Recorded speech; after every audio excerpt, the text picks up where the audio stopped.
Os podcasts do Público têm o patrocínio da Almedina. Visite as livrarias Almedina e abra as portas à cultura e ao conhecimento.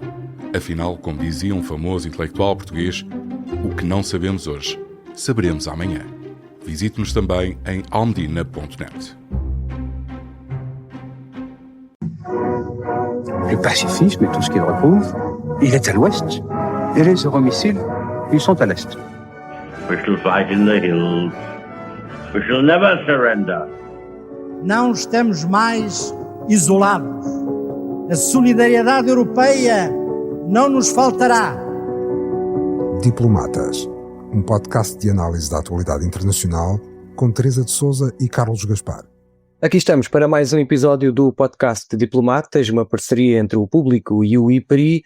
O meu nome é António Saraiva Lima e acompanham-me, como de costume, a jornalista Teresa de Sousa e o investigador Carlos Gaspar. Estamos a gravar este episódio ao final da manhã de quarta-feira, dia 14 de janeiro. Neste programa vamos conversar sobre os protestos no Irão contra o regime, que estão a levar o governo dos Estados Unidos a ponderar várias opções, incluindo ataques contra a República Islâmica. O mesmo governo americano que também não exclui o uso da força militar para se apoderar da Groenlândia e por isso vamos de seguida tentar perceber o que é que está em causa naquela região do globo, quais as opções em cima da mesa para os países europeus da NATO e no final, no âmbito do lançamento do ano político de 2026, vamos olhar para a primeira volta das eleições presidenciais deste domingo e refletir sobre que papel tem o Presidente da República na política externa do país. Antes de iniciarmos a nossa conversa, deixem-me só voltar a desafiar quem nos ouve a fazer perguntas, a lançar sugestões de temas para debate. Basta enviarem um e-mail para antonio.lima@publico.pt ou para podcasts@publico.pt. No Irão, manifestações iniciadas há mais de 2 semanas contra o aumento do custo de vida e a inflação evoluíram para protestos contra o regime da República Islâmica. A repressão das autoridades já terá feito centenas de mortes, milhares de detenções. Para além dos cortes nas comunicações e no acesso à internet, a Casa Branca diz que todas as opções estão em aberto para Donald Trump, incluindo ataques aéreos contra o Irão. O presidente apelou na terça-feira nas redes sociais para os iranianos continuarem a protestar, para tomarem conta das instituições. Prometeu ainda que a ajuda está a caminho e com as imagens e os relatos dos bombardeamentos contra a Venezuela e a captura de Maduro ainda bem frescas na memória, crescem os receios de nova intervenção americana, agora no Médio Oriente. O regime iraniano diz-se ainda assim pronto para a guerra. Carlos, o Irão foi derrotado na Guerra dos 12 Dias contra Israel. As suas instalações nucleares foram bombardeadas pelos Estados Unidos, isto tudo em junho. A intervenção americana na Venezuela parece ter inaugurado aqui um novo capítulo na política externa do governo de Trump. Eu pergunto-lhe se ficaria mais surpreendido com um ataque dos Estados Unidos ou com cedências significativas do regime dos ayatollahs. São duas coisas diferentes que é preciso tratar. A primeira é justamente fazer a ligação entre a derrota do Irão na Guerra dos 12 Dias e, em geral, na guerra contra Israel, que se iniciou depois dos massacres de outubro de 2023 e a Revolução Iraniana. Na altura, quando o Irão foi derrotado, nós discutimos esse tema e discutimos-lo dizendo que há um padrão desde 1917 de que quando um regime autoritário perde uma guerra, a seguir cai. Não quer dizer que caia no dia seguinte, ou caia na semana seguinte, ou caia nos 6 meses seguintes, mas há uma correlação direta desde 1917 entre a derrota numa guerra e a queda de um regime autoritário. E, aparentemente, esse padrão está a confirmar-se no caso do Irão. Estes não são protestos económicos, é uma revolução política à escala nacional, que está a mobilizar milhões de iranianos e que merece, por parte do regime, uma repressão sem precedentes. Há milhares de mortos no Irão. Estamos a viver uma revolução ou o princípio de uma nova revolução no Irão que vai levar à queda do regime na sequência da sua derrota na guerra contra Israel e contra os Estados Unidos.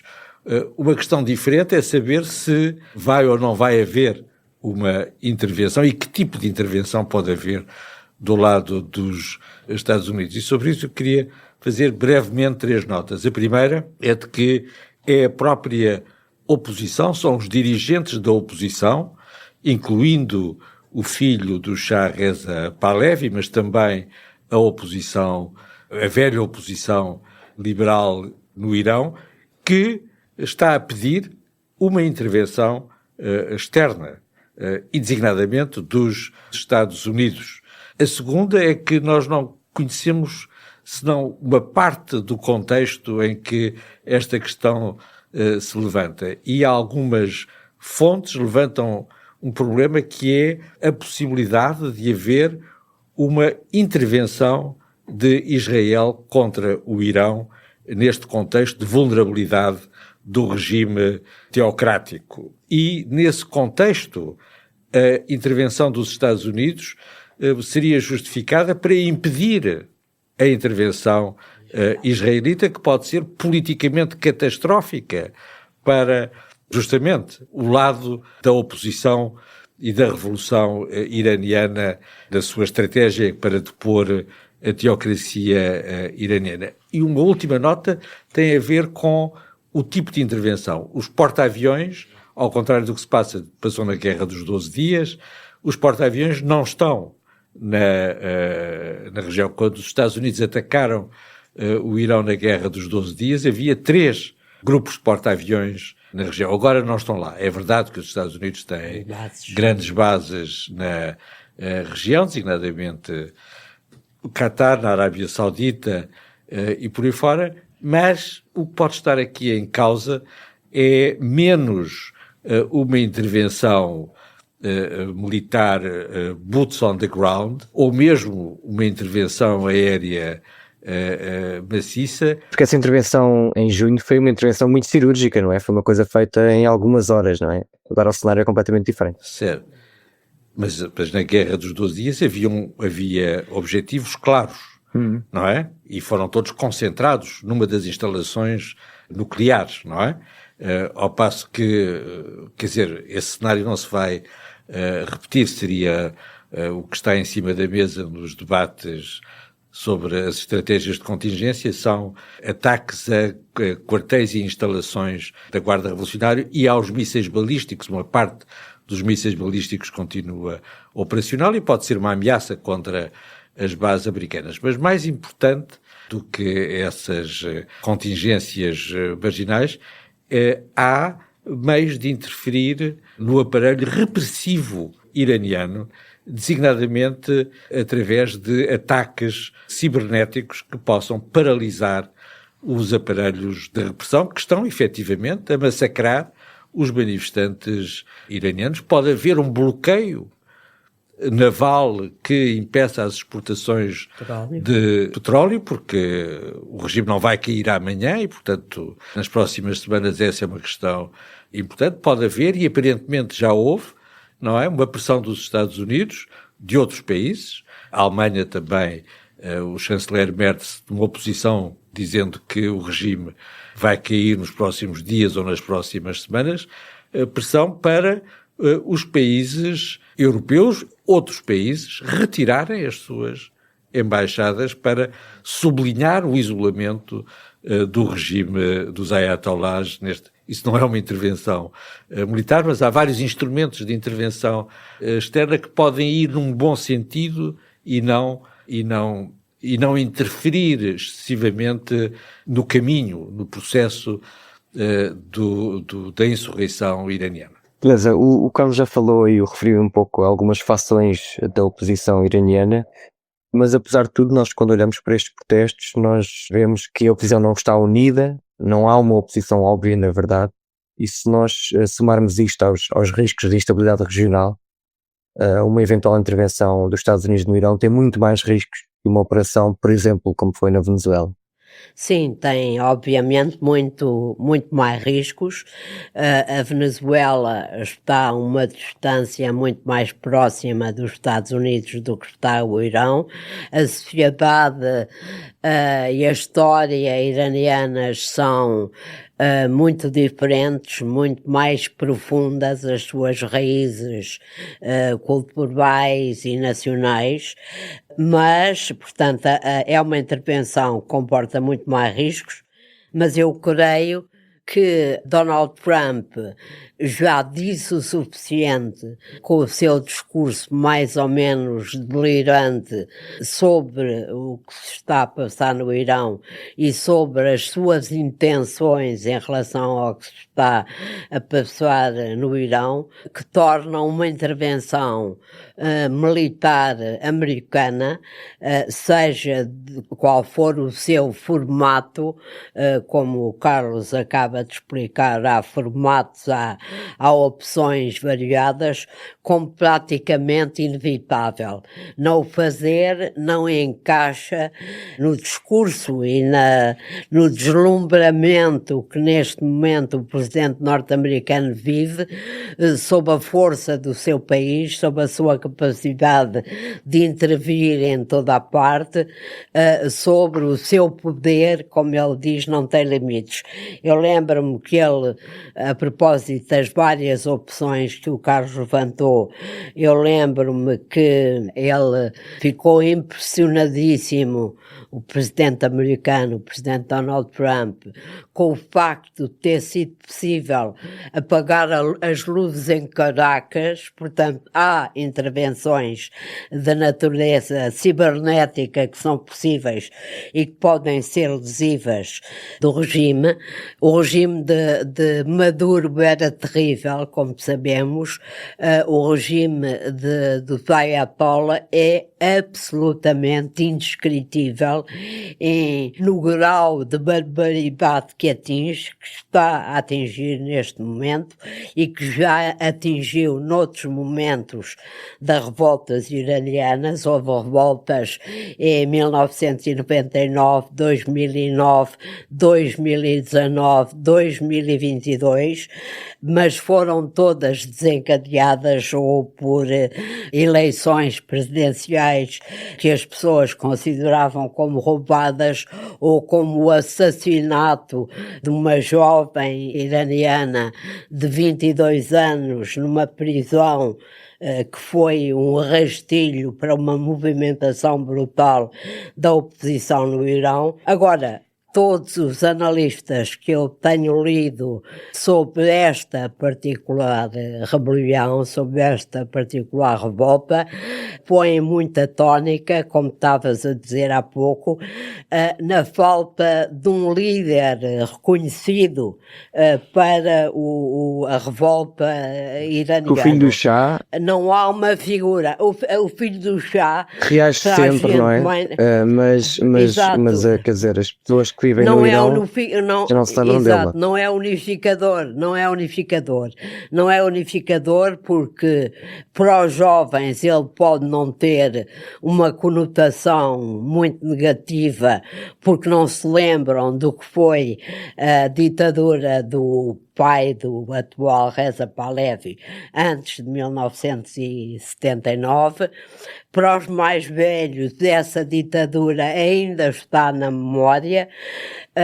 O próprio presidente Trump ainda não declarou qual era o cavalo em que ia apostar, não falou nunca do filho do Shah, do Reza Pahlavi, que tem tido ultimamente uma intervenção pública muito maior, é verdade.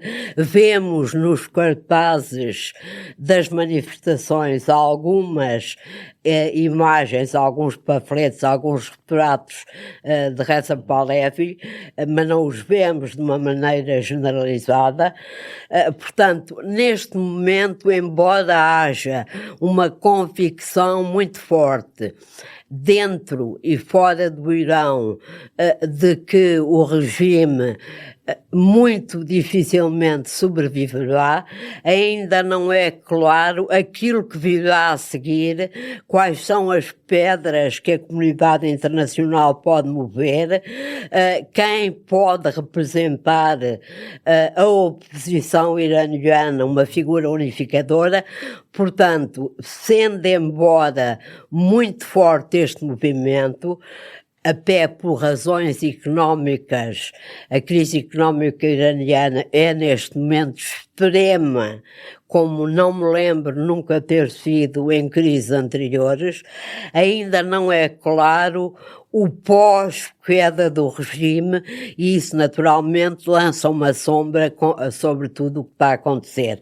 A única convicção que tenho é que os protestos muito dificilmente pararão desta vez com a repressão, embora seja brutal, como é sempre, que há uma convicção generalizada, como se via num cartaz que eu vi numa das manifestações de protesto dirigida a Trump, agora é a nossa vez, e evidentemente uma intervenção americana tem imensos riscos, pode correr bem, pode correr mal, pode efetivamente, como disse o Carlos, antecipar qualquer tentação aventureira de Benjamin Netanyahu, e há um grande sentimento anti-Israel, como é óbvio, no Irão. Curiosamente, só uma última nota, eu vi agora há pouco que os líderes árabes amigos dos Estados Unidos, nomeadamente a Arábia Saudita, estão a pedir a Donald Trump que não intervenha, porque não é propriamente por serem amigos do regime iraniano, não são de maneira nenhuma, mas porque temem também o cenário do caos instalado mais uma vez na região. Carlos levantou aí a mão. Sim, para dizer uma boa palavra em relação ao filho do Shah Reza Pahlavi, que não é necessariamente responsável pela ditadura do seu pai, e que tem tomado posições moderadas e de bom senso, no sentido de desenhar uma transição constitucional para um regime democrático na sequência da deposição do regime teocrático atualmente ainda a debater-se no poder. Essas posições são posições que merecem ser notadas. Os retratos que aparecem nas manifestações do Reza Pahlavi são poucos, mas é o único que aparece e pode ser uma figura de transição, como foram antigos monarcas nas revoluções da Europa Central e Oriental, da Revolução Europeia de 1989, designadamente no caso Bulgária. E da Roménia. E da Roménia, que podem ser relevantes como figuras unificadoras, justamente quando há uma divisão da oposição. De resto, as revoluções são perigosas, nós temos a obrigação de saber isso, e no dia 25 de abril de 1974 não sabíamos quem é que eram as figuras que iam prevalecer e que iam dominar o processo revolucionário. O general Spínola, a mim pessoalmente, não me dava nenhuma garantia. Sim, mas tinhas líderes políticos reconhecidos. Tinhas uma oposição dividida, e muito dividida na altura. Muito bem, vamos passar agora à Groenlândia. Trump continua a insistir nas intenções dos Estados Unidos de se apoderarem do território autónomo que pertence ao Reino da Dinamarca, rejeita excluir o uso da força militar. O presidente diz que o controlo da Groenlândia é uma necessidade absoluta para a segurança económica e nacional dos Estados Unidos, numa região do globo, o Ártico, onde China e Rússia têm investido fortemente nos últimos anos. Carlos, eu pergunto-lhe que território é este e porquê é que é tão apetecível para Trump ao ponto de o levar a ameaçar os seus aliados europeus da NATO, no fundo? Mas não é só para o atual presidente dos Estados Unidos. Isto é uma história antiga e tem uma continuidade desde pelo menos 1941, quando, para evitar a ocupação da Groenlândia pelos nazis, o presidente Roosevelt assina um acordo com o embaixador da Dinamarca em Washington, mas para estabelecer bases militares dos Estados Unidos na Groenlândia. Ainda lá estão. A partir deste acordo de 1941 e do acordo subsequente de 1951, já com a Dinamarca na Aliança Atlântica. E a Dinamarca entra na Aliança Atlântica por causa da Groenlândia. Nos documentos de 1941, o secretário de Estado da altura, Cordell Hull, indica bem nas suas mensagens ao presidente Roosevelt que a Groenlândia faz parte do hemisfério ocidental e que se aplica à Groenlândia a doutrina Monroe, isto é, que há uma ligação direta entre a Groenlândia e a doutrina de segurança regional dos Estados Unidos. Aparentemente, a linha que separa o hemisfério ocidental da Europa voltou a estar na posição em que a puseram em 1941, mas num contexto diferente, uma vez que, atualmente, a Groenlândia, independentemente de fazer parte ou não do hemisfério ocidental, faz parte do Ocidente, faz parte da comunidade ocidental, faz parte da comunidade de segurança do Atlântico Norte. E é a esse título que os Estados Unidos, desde 1951, estão na Groenlândia. Os Estados Unidos, durante a Guerra Fria, tiveram mais de 10 mil soldados na Groenlândia em 17 bases militares.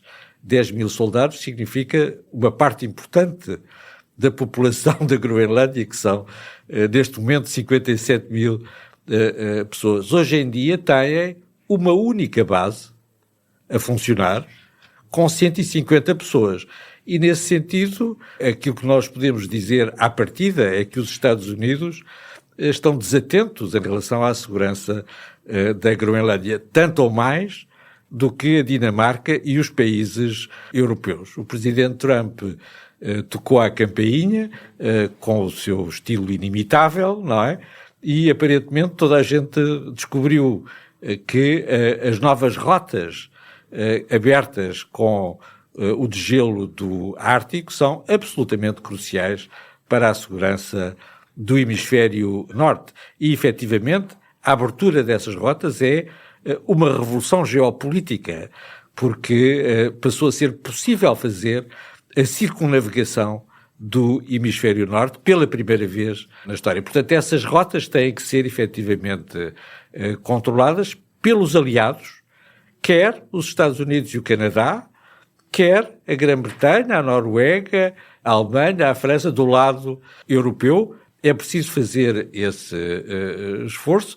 Está em curso, aliás, o desenho de planos de contingência da NATO para intervir nesse quadro e instalar uma nova estrutura de forças e novas capacidades tecnológicas para, designadamente, para controlar essas rotas de navegação e a passagem, que é a questão crucial do ponto de vista estratégico em relação à parte marítima, dos submarinos estratégicos nucleares russos e chineses por essas novas vias de circunnavegação. Adicionalmente, há um problema estritamente norte-americano, mas que a NATO partilha, uma vez que a NATO é responsável também pela segurança dos Estados Unidos, que é a detecção dos mísseis balísticos, que é feita a partir da antiga base de Tulé, no norte da Groenlândia. Os cenários de uma intervenção militar dos Estados Unidos na Groenlândia não têm a menor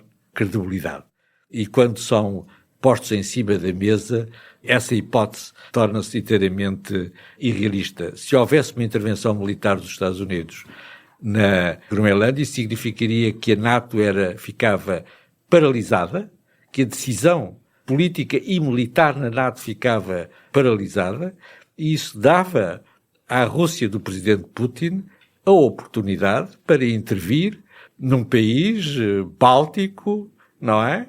Muito rapidamente, perante a NATO paralisada. Isso é um cenário absolutamente impensável. A NATO joga também na Groenlândia, isto porque a primeira-ministra dinamarquesa assumiu que um cenário de ataque dos Estados Unidos ao território seria muito provavelmente o fim da Aliança Atlântica. A tua questão era, se eu bem percebi, sobre o futuro da NATO e as declarações da primeira-ministra da Dinamarca, Mette Frederiksen, justamente sobre a ideia de que se houver um ataque, uma intervenção, uma posição de força dos Estados Unidos em relação à Groenlândia, a NATO acaba, e a afirmação da primeira-ministra dinamarquesa tese é absolutamente certa. Aliás, o próprio Trump lhe deu indiretamente razão quando disse também ele que ou me dão a Groenlândia ou acaba a NATO. Ele próprio explicitou que está em causa para a NATO de uma maneira, à sua boa maneira, mais ou menos radical e delirante, para não deixar dúvidas a ninguém. A história da relação dos Estados Unidos com a Groenlândia e com a Dinamarca é muito interessante, é longa.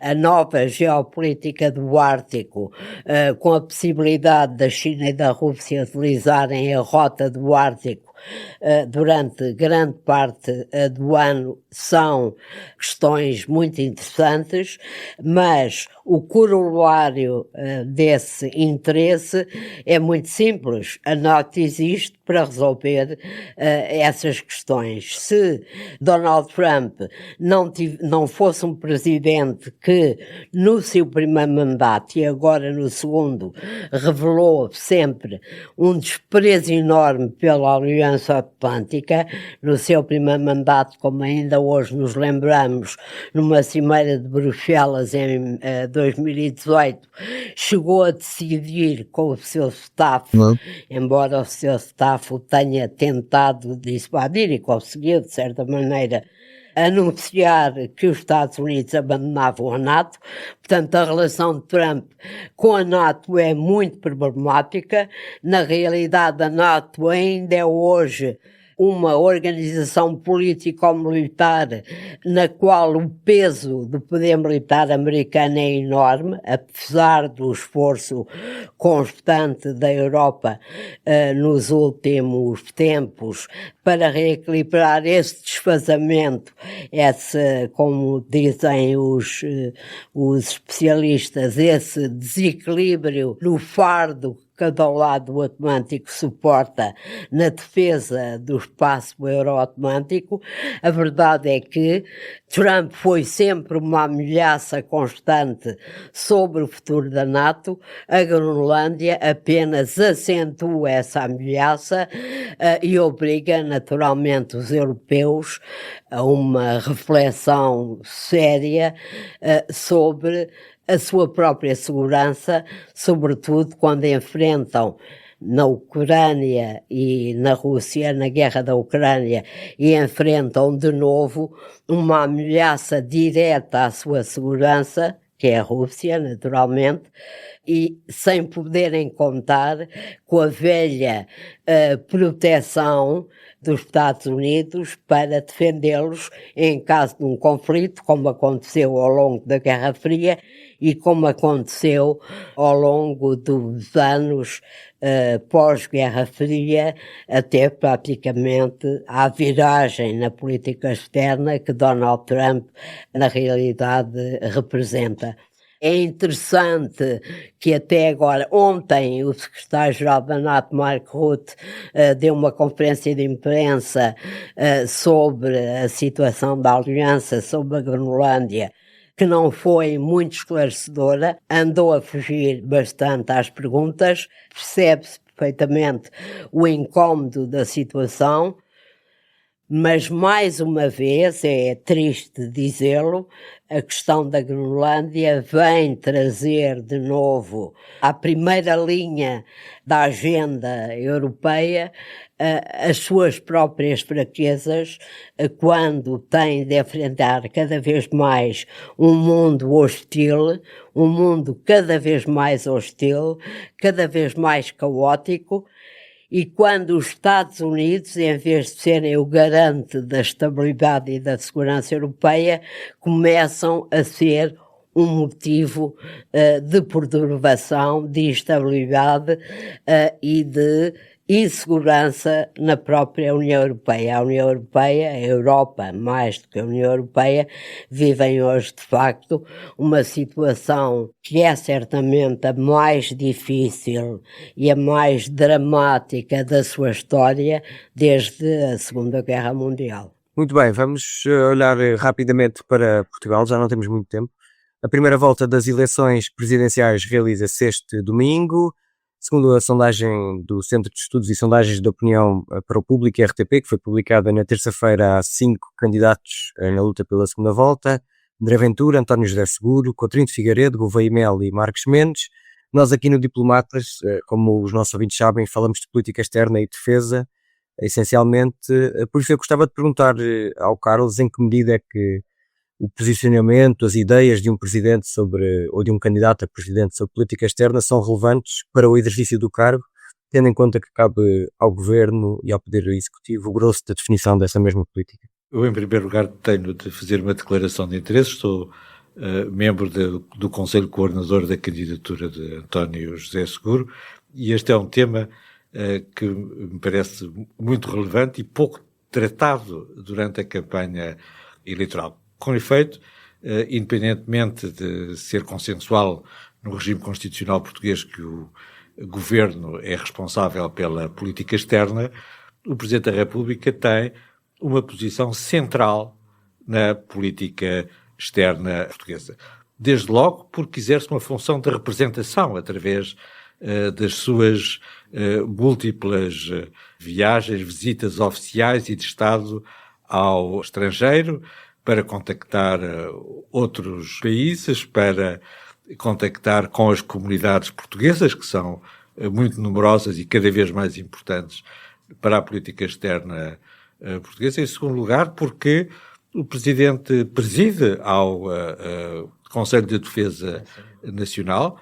Não há missões militares portuguesas no estrangeiro sem a aprovação do Presidente da República no quadro do Conselho de Defesa Nacional. De resto, o Presidente da República, e isso deixou de ser irrelevante nos nossos tempos, é constitucionalmente quem declara a guerra e a paz.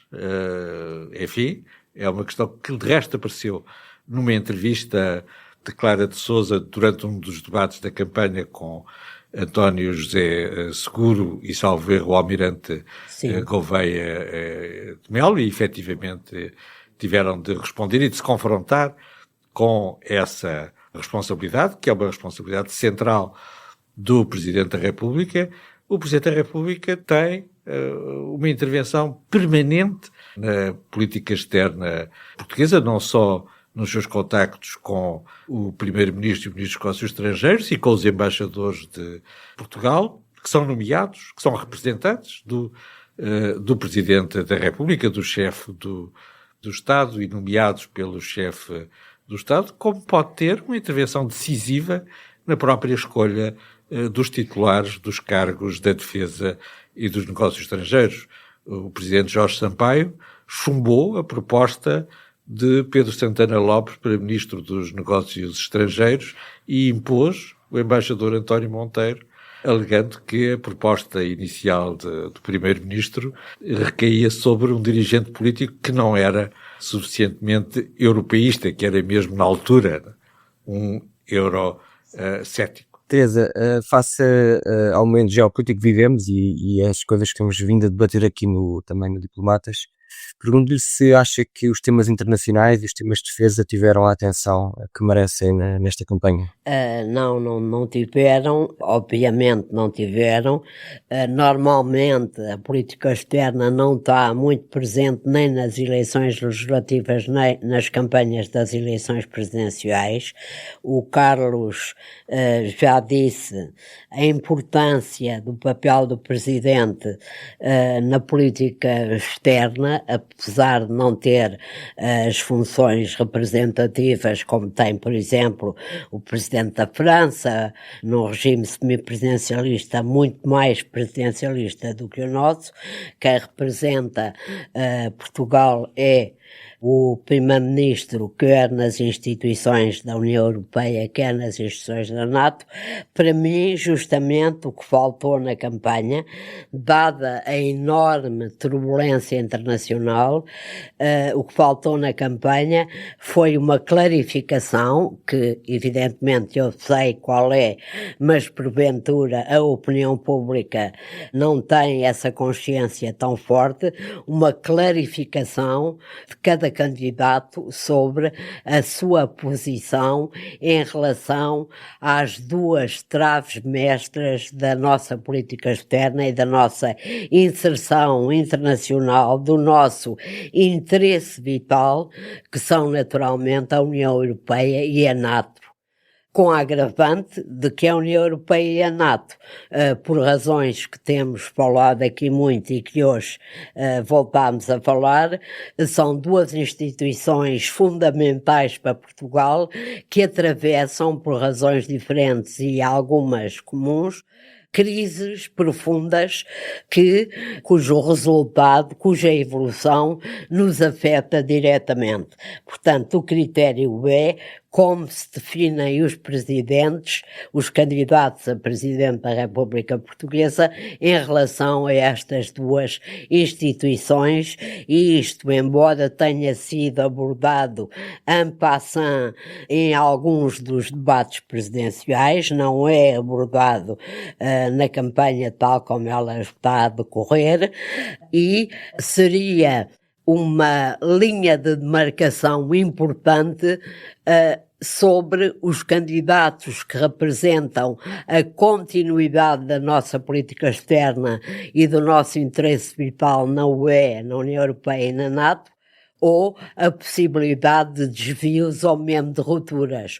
Há candidatos, eu sei que não são candidatos à segunda volta, mas há candidatos que são abertamente contra a NATO e contra a União Europeia, há candidatos que alinham, há um candidato que alinha completamente com as posições do republicanos MAGA, do presidente Trump, embora tenha o cuidado de disfarçar esse alinhamento quando vê que ele é demasiado impopular. Há candidatos, embora não sejam de primeira linha, que têm uma posição muito ambígua em relação à União Europeia e à NATO, e há candidatos que representam, no fim de contas, os dois partidos, o PS e o PSD, que foram e até agora têm sido os responsáveis pela nossa política externa, europeia e euroatlântica, que foi determinante desde praticamente a consolidação do regime democrático. Carlos, para o senhor. Sim, os candidatos presidenciais não representam de facto os partidos políticos, têm posições próprias que, em alguns casos, são perfeitamente claras e bem definidas. António José Seguro, para puxar a brasa à minha sardinha, é um antigo deputado europeu e tem uma posição perfeitamente clara que exprimiu repetidamente sobre a continuidade da política externa. Ele é primeiro um europeísta, depois um atlantista e finalmente também partilha o seu apego às relações com os países de língua portuguesa e sobretudo em relação à diáspora portuguesa. Há variações, obviamente, em relação a outros candidatos, mas esta posição está claramente assumida. Só uma nota, eu quando me referi aos dois candidatos que representam a política externa portuguesa desde a da consolidação da democracia, referia-me naturalmente a António José Seguro e a Marcos Mendes. António José Seguro só tem a vantagem sobre Marcos Mendes de ter, de facto, uma experiência em assuntos europeus. E de ser professor de Relações Internacionais. Exato, bastante mais consolidada, digamos assim, do que Marcos Mendes, que nos seus comentários nunca revelou uma clareza grande nestas matérias, mas isso não é impeditivo, evidentemente, claro, de no exercício do seu, se vier a ser eleito presidente, no exercício das suas funções. Só uma última frase sobre o almirante Gouveia Melo, convém referi-lo, passou aqui um pouco entre os pingos da chuva. Ele diz que é a única experiência para liderar Portugal num caminho escuro que se avizinha para as relações internacionais. Eu aí só me lembro da célebre frase de Churchill: a estratégia é demasiado importante para ser entregue a militares.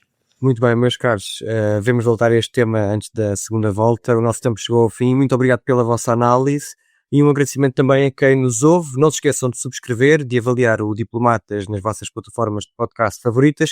Nós voltamos para a próxima semana com mais um episódio. Até lá! O podcast Diplomatas é uma parceria Público-IPRI, Instituto Português de Relações Internacionais.